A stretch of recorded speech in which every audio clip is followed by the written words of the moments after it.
Hi guys, this is Dan from Magic Pachinko Restorations with another short video on a vintage pachinko machine.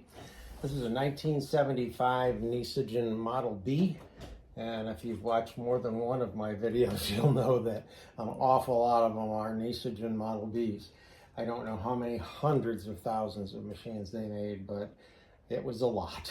So full restoration, did some not customizing, but some additional work on the play field, adding some pink in where I don't know if there was pink on the original. It's so very hard to tell, but for the customer, he asked if we could put some pink in. I didn't do that kind of work, but we got that done. I used pink stickers here to highlight it, so I think it looks really nice.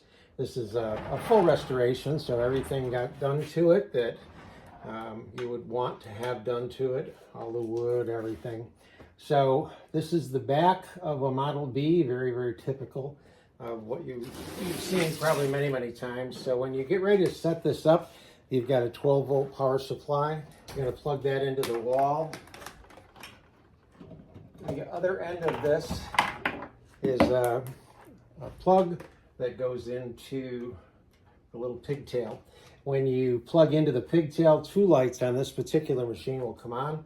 This one up here is your normal positioning for the ball out. This one has the additional bulb down here for a ball out. So both are ball out lights. Both will come on and stay on until you put enough balls in the machine. It's driven by this leaf switch right here. So first thing you want to do is make sure that your your shoot dump, ball dump latch is set, and that's this latch right here marked in red. If it's open like that, you're just going to push over so that it latches. That way the balls go across and into the jackpot chamber rather than all over the floor. So make sure you do that, and then just take a handful and make sure they go all the way through the system into the jackpot. Do it again. And one more time. Oh, it's not quite enough, but if we do it one more time. Okay, now we've got enough balls in that the lights have been turned off, but this also works a piece down here that lifts the flag out of the way so that it'll allow you to load balls. So that's one reason why you got to make sure you've got plenty of pachinko balls, or you just won't be able to shoot them from the front. So now you take the bulk of your available pachinko balls. You should have, I recommend at least 500. You only need a handful to actually get started playing. So you do need a catch box like this. It really doesn't make any difference what it's made of, plastic, wood, cardboard, doesn't matter, as long as it's wide enough to catch the balls that drop out on either side. So now we're all set on, oh, I'm sorry. One other thing you got to check is to make sure the seesaw's set in this position rather than this position. It's the white piece of plastic in here.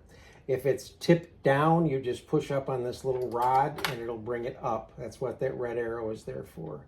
So make sure that's set or you're going to have trouble.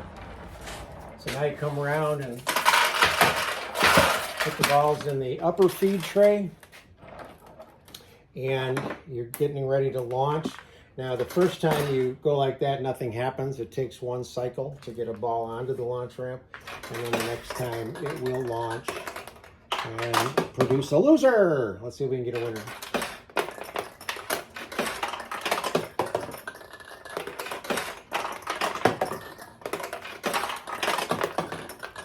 There we go. So that's what a win looks like.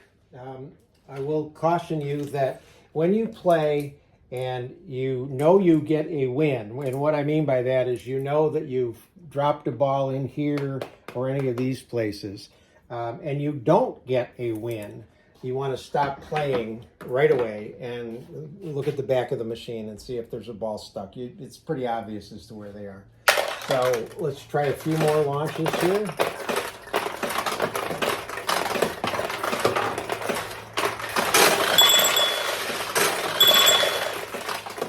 So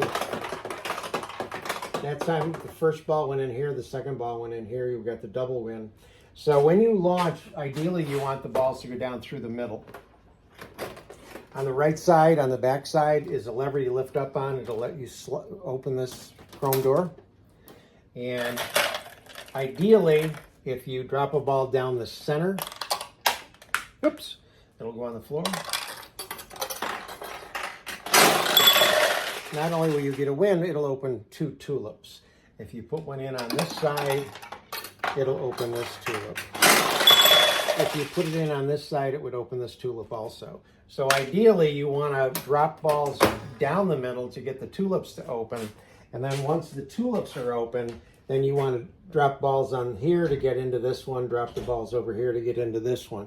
But ideally, you want them to drop right through the middle most of the time. And they'll end up going where you want them to go.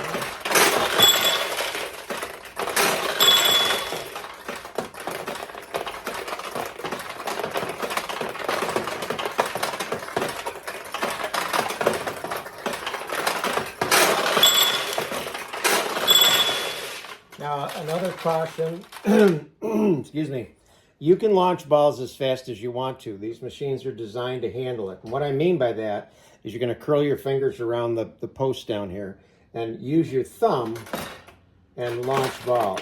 Now, you can do this as fast as you can.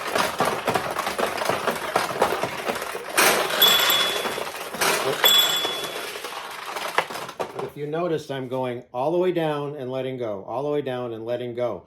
Now what happens is Grandma and Grandpa get these machines and they let their kids play, and the kids slap this thing to launch balls. It will work, but it's also a good way to break something internally. So if you've got little ones, teach them the right way to launch, which is like that. And don't let them slap this handle, okay? And then you'll get much more wear and tear out of the machine. Can we get one more win for you? There we go. So that's the 1975 Nishijin Model B. Hope you liked it.